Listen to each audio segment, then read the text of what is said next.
Hello, I'm Dr. Brandt Gibson, and I want to help you answer a sometimes difficult question, sometimes simple question. Who am I? So the idea of this is to help you understand your character because that's the first step in becoming the individual that you want to be.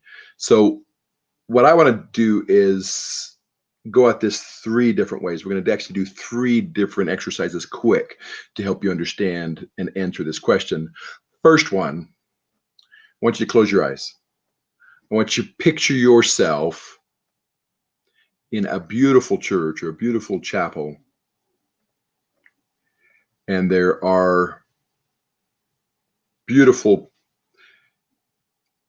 drapes on the wall, and there are people all gathered around, and an individual gets up that you recognize. Maybe it's a parent, maybe it's a sibling, and they get up and they actually start to talk about you. They start to say, okay, let me tell you who this person was. And what I want you to do is, as you're thinking about that, I want you to make one choice, one thing. Say, what's the one thing that you would want people to remember about you if they were at your funeral? What would be the one thing you'd want them to say? Maybe it says that you're kind and you're always helpful. Maybe it's that you were successful. What is that one thing that you want them to say? And I want you to write that down and say, okay, that one thing that I'm hoping people remember me for, that's the first answer to the question, who am I? Okay, that's the first question. Second answer. So the first answer to that question is, as you're looking at it, say, okay, what's the one thing that I want people to remember at my funeral? The second thing, then, and this is just as important, who do you see yourself as right now? What is your best trait? What is the best thing that you do? Let me tell you a story here. When I was young, when I was, I guess I would be, when I was in sixth grade, I was a very, very determined individual, a very dedicated student, for example, and I liked to do things well. And we had this competition, and in this competition, basically what it was is we were doing a unit on the USSR or Russia. And what we were supposed to do is we were supposed to do research. And we were supposed to do research, and we were supposed to write reports and turn in reports on Russia, on USSR, on any aspects of it, so on individuals or whatever. And for each of these reports that we did, we got points. And these points were added up to determine where we fit in the class system that the class was going to do for a day when we actually had our party, our Russia party, where we're going to actually break everybody into peasants and so forth. And we actually had an individual that's going to be in charge. It's going to basically be the president.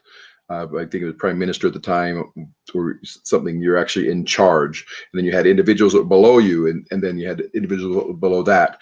And the idea with it is, I considered myself an individual that was very, very successful, and so I was pretty diligent in doing this. And I was looking at, say, okay, how do I make sure that I am the one that is this prime minister of this particular class when we get to that day?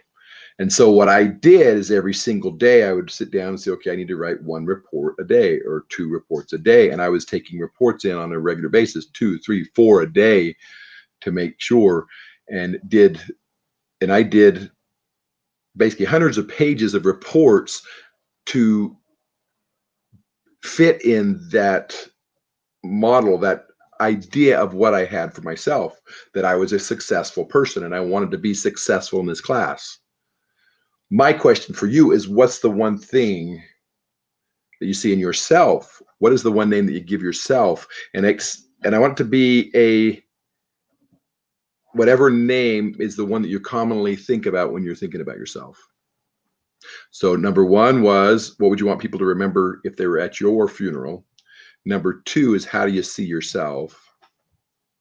And number 3, I'm going to go to a very, very important place right now. And I believe, I'm a very religious person, and whether you are or not, this principle is very, very important. I believe that we were created in the image of God. We are created as He is, which means we were created as individuals that can be kings and queens for eternity, as God is. And because of that information, that I know for a fact right now that you were born extraordinary. You were born to be much more than you are. And because of that, you may be living below your privileges. You may not be doing what you do because you don't understand who you are. You don't understand the privileges that you have. So there's a beautiful story. It was told by Dieter F. Uchtdorf in a meeting. And in this meeting, he was actually talking about a man that had saved his entire life to go on a trip, on a cruise. And he spent every cent he had to get on the cruise, to purchase his tickets and to get to the place where he was getting on the cruise. And then he got on that cruise ship and he was so excited to be able to see all these places he wanted to see in his whole entire life.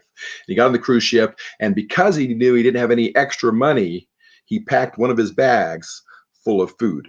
He had cans of beans, and he had chips and crackers and everything so he could eat. And as he was going around the ship, he was noticing all these great big dining halls and these great big parties, and he really, really wanted to be part of each of these parties. And he would just look in and imagine what it'd be like to have some of those foods. He'd imagine what it'd be like to have some of those things, be able to participate in some of those parties. And then he'd go back to his room and he would sit down and he'd eat his crackers, he'd eat his beans, and be excited for where they were going to stop the next day. And when they stopped the next day, he'd get off and he'd go wander around the cities, and he was so happy, so pleased that he was able to be there and to do all that.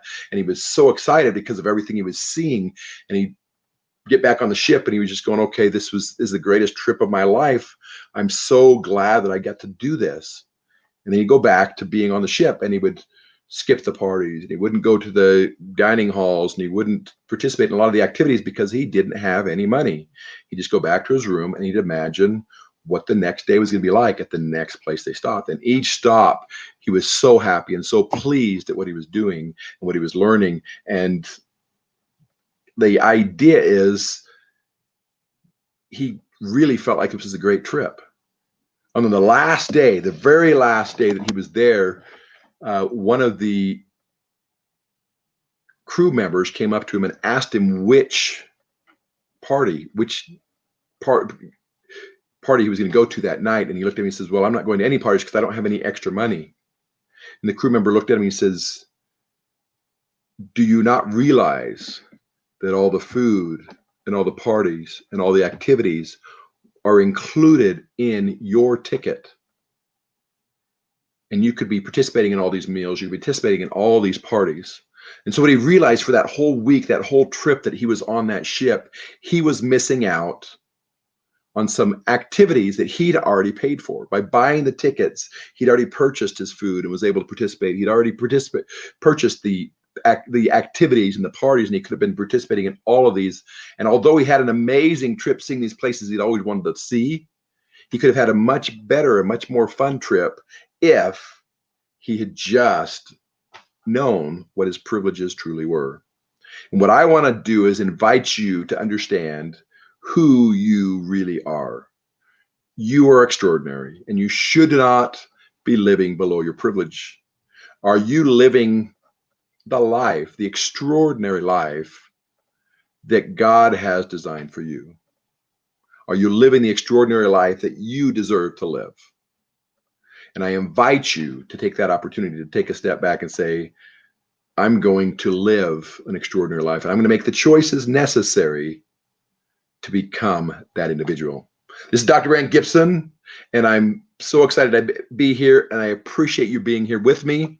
And I invite you to truly become extraordinary and live the extraordinary life you were born to live. Thank you. Have a great rest of your night.